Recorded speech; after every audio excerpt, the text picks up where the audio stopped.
우리 인간의 인간됨은 그의 자랑과 부끄러움이 무엇이냐에 의해서 구별될 수 있어요.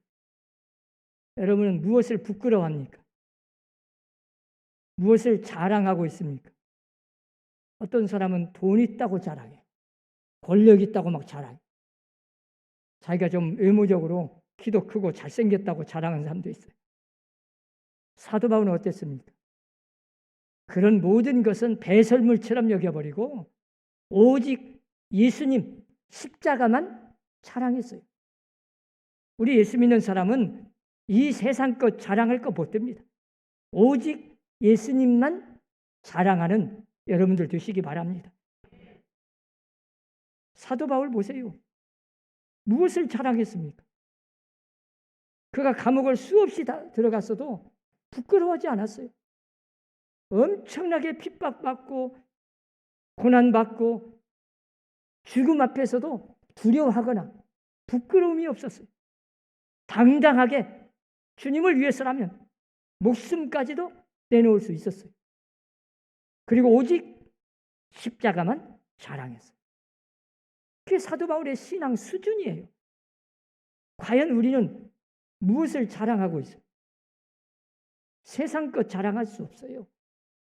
우리가 진짜 자랑하고 늘 긍지를 가질 것은 예수님이 내 안에 계시고 그 예수님만 높이고 그 예수님만 자랑하고 십자가만 자랑하면서 긍지를 가지고 사는 그리스도인들이 되시기를 바랍니다. 우리가 아담과 하와가 선악과를 따먹고 죄를 짓고 나서 벌거벗은 것을 부끄러워했어요. 그러니까 숨었어요. 여러분 진짜 부끄러워해야 할 것은 하나님의 말씀을 불순종하고 선악과를 따먹은 죄악 때문에 부끄러워하고 하나님 앞에 후회를 해야 하는데 벌거벗은 것을 후회하고 있어요. 부끄러워하고 있어요. 마땅히 부끄러워해야 할 것은 부끄러워하지 않고 진짜 자랑해야 할 것은 자랑하지 않고 쓸데없는 것을 자랑하고 별것도 아닌 것을 부끄러워하지 마세요. 그게 인간의 수준입니다. 여러분 우리가 지금까지 살아오면서 과연 무엇을 부끄러워하고 무엇을 자랑하고 살아왔습니까? 우리는 당연히 해야 할 일을 하지 못하고 당연히 돼야 할 존재로 되지 못했을 때 부끄러워해야 돼요. 지금 돌아가신 고인 되신 한경지 목사님이 돌아가시기 전에 모든 그리스도인들 앞에 고백한 거 있어요. 고해성사처럼. 그동안 몰랐어요. 내가 신사참배를 했습니다. 하나님의 심판이 두렵습니다.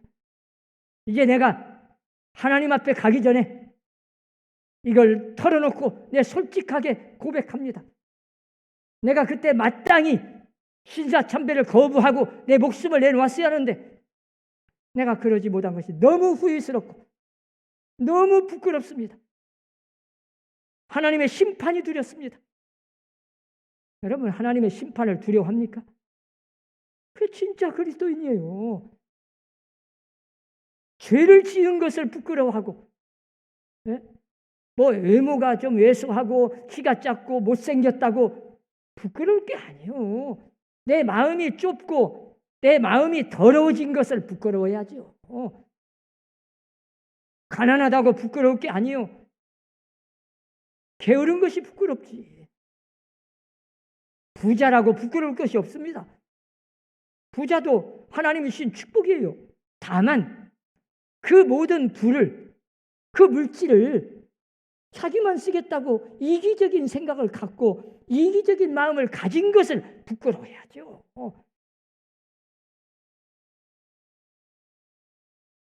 우리가 에스라 9장 6절에 보면 에스라 선지자가 하나님 앞에 성전에 나와서 엎드려서 눈물로 회개하면서 너무 하나님 앞에 부끄러워서 고개를 들 수 없다고 고백하면서 회개 기도를 해요. 참회의 기도를 드립니다.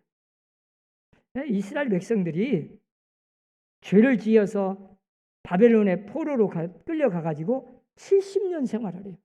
70년 동안 포로 생활하는 거예요. 한번 생각해 보세요. 네. 그러다가 하나님의 은혜로 70년 만에 해방을 받아서 조국으로 돌아옵니다. 자, 얼마나 감격과 기쁨이 넘치겠어요. 얼마나 감사해야겠습니까? 불가능 속에서 꿈에도 상상 못할 그 포로 생활에서 건져내 주셨으니까. 그런데 그 감격은 잠시뿐이고 돌아와서 하나님 앞에 영광을 돌리고 하나님의 은혜를 감사하고 하나님을 찬양하고 하나님을 높이고 하나님을 자랑해야 되는데 오히려 죄를 짓고 악을 행하고 교만에 빠지고 문란하고 이런 광경을 보고 그 소식을 들은 에스라 선지자가 성전에 가서 이러면 안 되는데 말이야. 그럴 수 없노라. 도저히 이 백성들의 죄악을 보니까 하나님 앞에 고개를 들 수가 없어. 부끄러워서.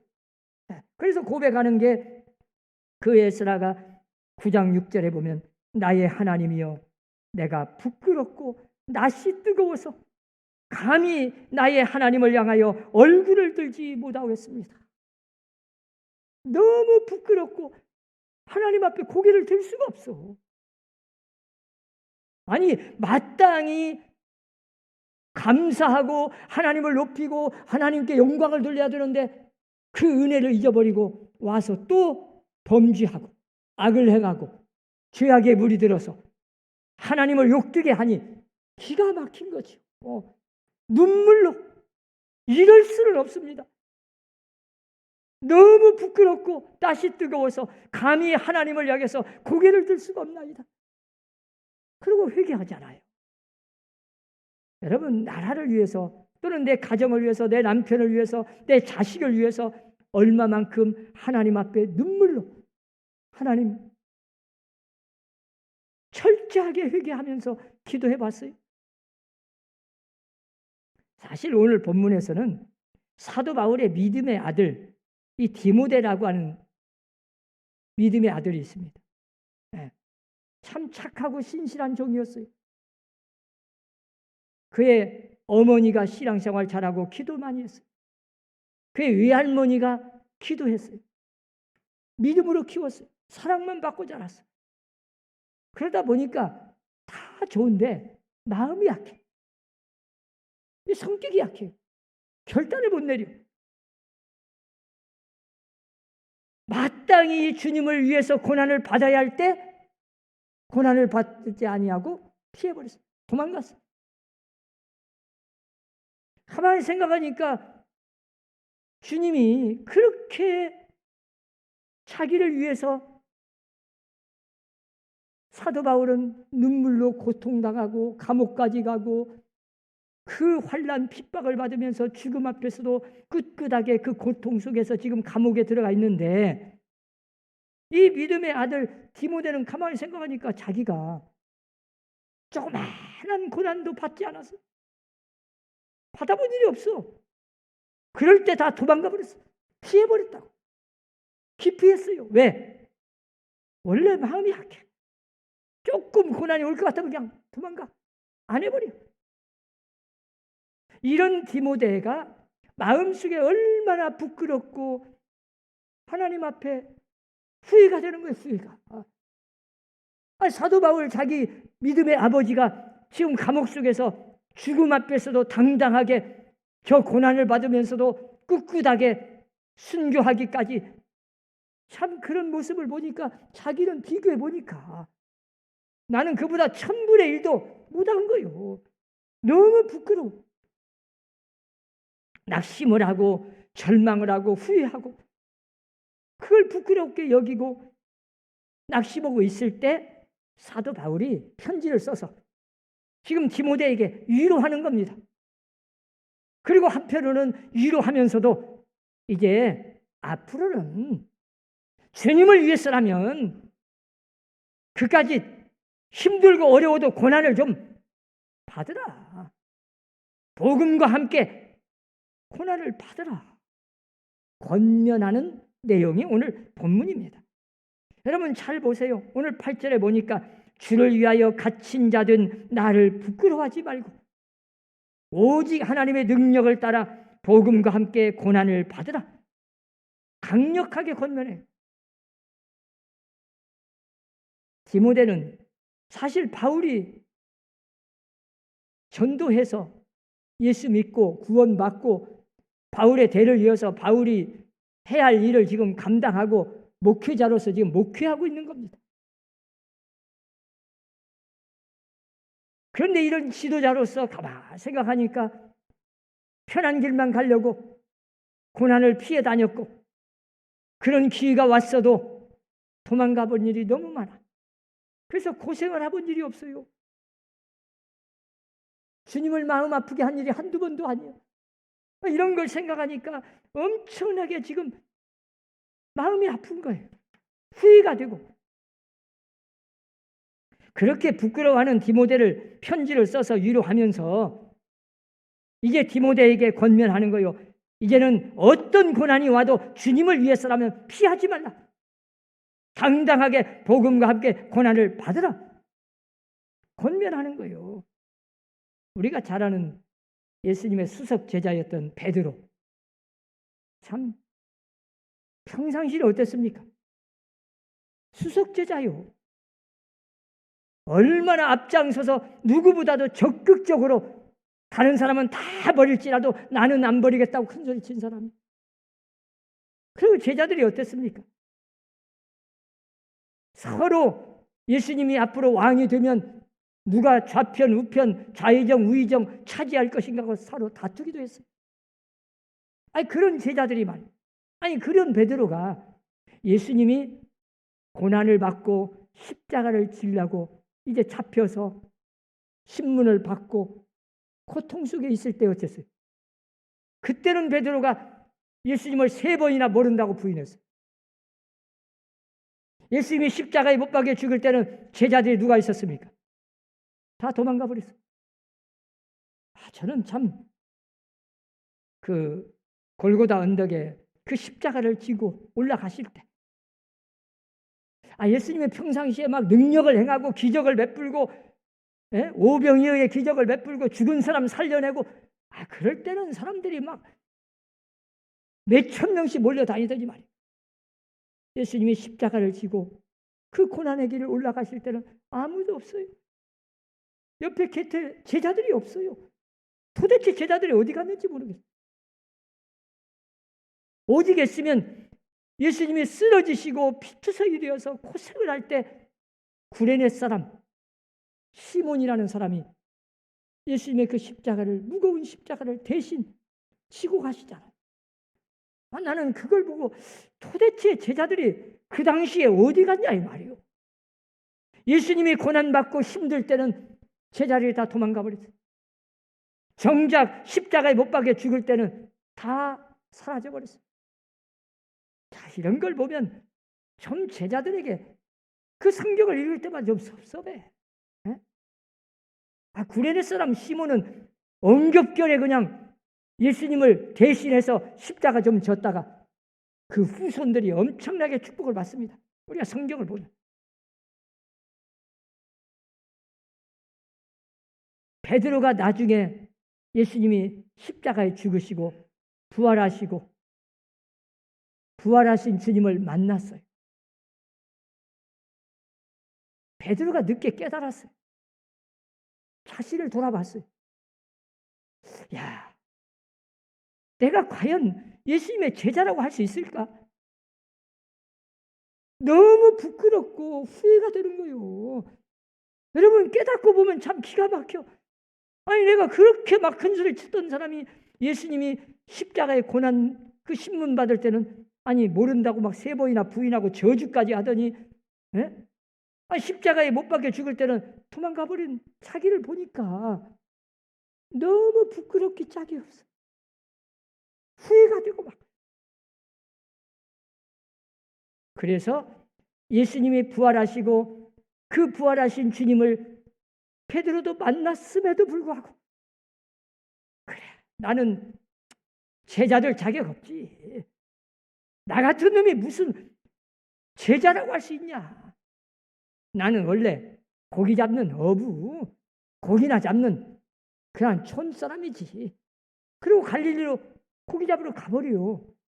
부활하신 주님을 만났음에도 불구하고 그냥 자기는 자격이 없다고 생각한 거예요. 나는 자격 없다. 나는 원래 고기나 잡는 그냥 어부야지. 그리고 갈릴리로 고기 잡으러 가버려. 그때 예수님은 참 이 베드로를 찾아가셔. 그리고는 또 물으셔. 직접 찾아가셔서 네가 나를 사랑하느냐? 묻잖아요.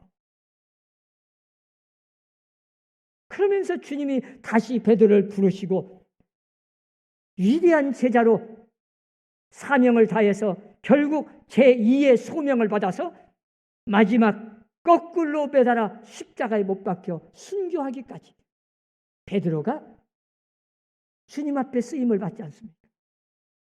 오늘 이 본문에서 디모데가 낙심하고 후회하고 부끄러워하고 있을 때 사도 바울이 편지를 써서 부끄러움을 극복할 수 있는 3가지의 지혜를 가르쳐 줍니다.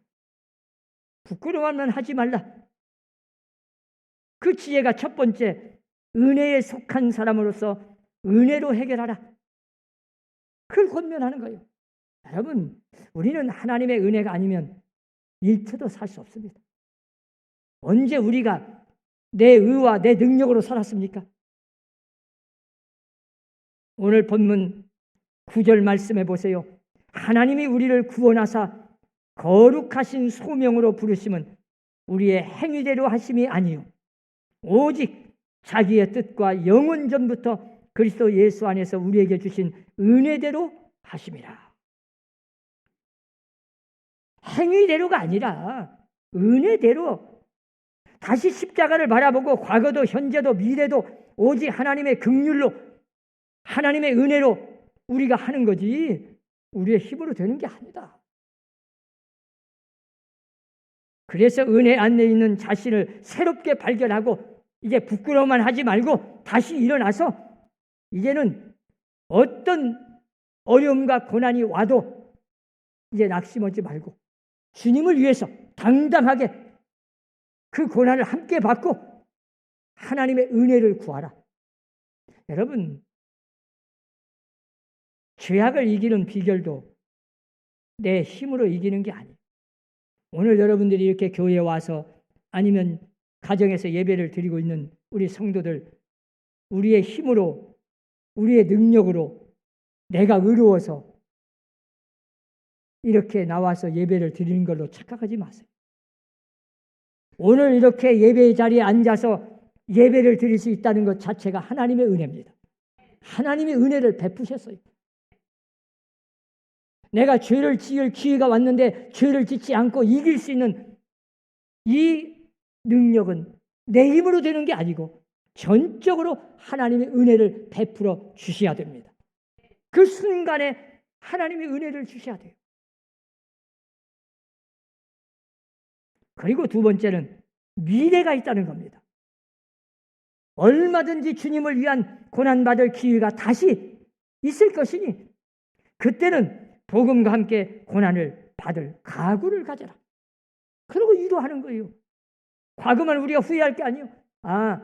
내가 과거에 마땅히 신사참배도 안 해야 되고 우상 앞에 절을 안 해야 되고 내가 믿음을 지켰어야 되는데 어떤 고난이 와도 핍박이 와도 손해를 봐도 내가 믿음을 지켰어야 되는데 못 지켰어.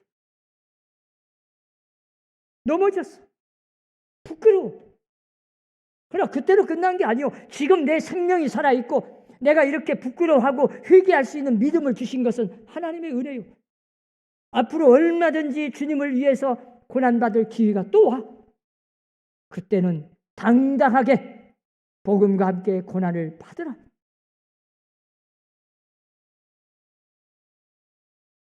지난날에 부끄러웠으면 이제는 영광을 찾아야 하고 지난날에 게을러서 부끄러웠으면 이제는 부지런해야 되고 지난날에 기피해서 부끄러웠으면 이제는 담대하게 선두에 서서 앞장서고 지난날에 소극적인 태도 때문에 부끄러웠으면 이제는 좀 적극적으로 앞장서서 내가 나서고, 하나님의 일이라면, 하나님이 기뻐하는 일이라면, 주님을 위해서라면 내가 뒤로 빠지고 슬슬 기피해버리고, 그러던 나였으면 이제 후회감을 하지 말고, 이제 다시 그런 기회가 왔다면 앞장서서 주님을 위해서라면 어떤 고난도, 욕을 먹어도, 손가락질을 받아도, 핍박을 받아도, 손해봐도 앞장서서 적극적으로 하면 되지 않아요?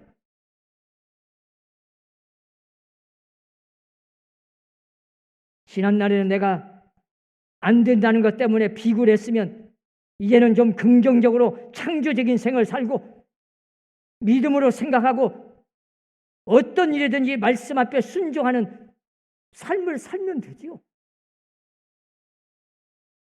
지난날에 조그만 고난과 어려움과 비방으로 인해서 뒷전에 물러서서 그렇게 비굴해졌으면 이제는 복음과 함께 고난을 받으라. 이게 사도 바울이 디모데에게 권면하는 거예요. 그러면서 과거에 그런 부끄러운 일이 있으면 그걸 극복하고 이제는 앞으로 다시 그런 기회가 온다면 떳떳하게 이제는 좀 믿음을 가지고 적극적으로 주님을 위해서 손해볼 각오를 가지고 신앙을 지켜라.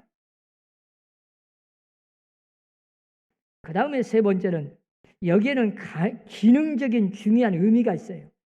그걸 알아야 돼. 네.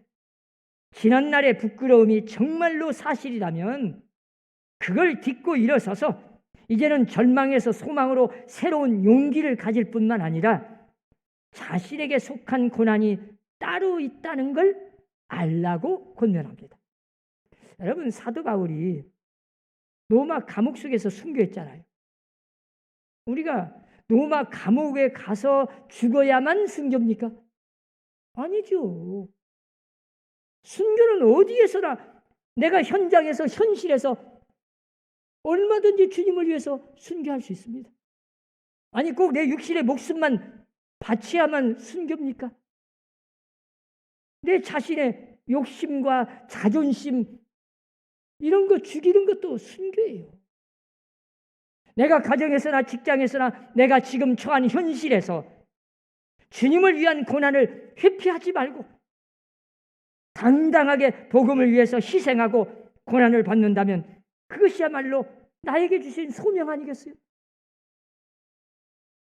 사랑하는 우리 서남교회 성도 여러분, 이제 주님을 위해서라면 그 어떤 고난과 역경 시험이 와도 힘들어도 손해를 봐도 아무리 힘들고 어려워도 내가 욕을 먹는 한이 있어도 나 욕 먹는 거 괜찮아요. 주님을 위해서라면 영광으로 알고 당당하게 복음을 위해서 교회를 위해서 희생하고 헌신할 각오를 가지시기 바랍니다. 그게 주님이 기뻐하는 거예요. 주님이 우리에게 새롭게 이 시대에 지금 나에게 주신 소명 아니겠어요? 과거만 후회하지 말고 그렇게 비겁하게 신앙생활하지 말고 뭔가 주님을 기쁘시게 하고 주님은 나를 위해서 목숨을 버리셨는데 나는 주님을 위해서 뭐 그까짓 거 하나 손해 안 보겠다고 그 고난 조그마한 것도 안 당하겠다고 이리저리 회피하고 도망다닐 비겁하게 비굴하게 신앙생활하지 말고 이제는 정말 주님을 위해서라면 사도 바울처럼 베드로처럼 나중에 깨닫고 말이요 내 목숨까지도 내놓겠습니다. 그런 각오와 결단 있는 믿음의 성도들이 되시기를 주의 이름으로 축원합니다. 기도합시다. 하나님,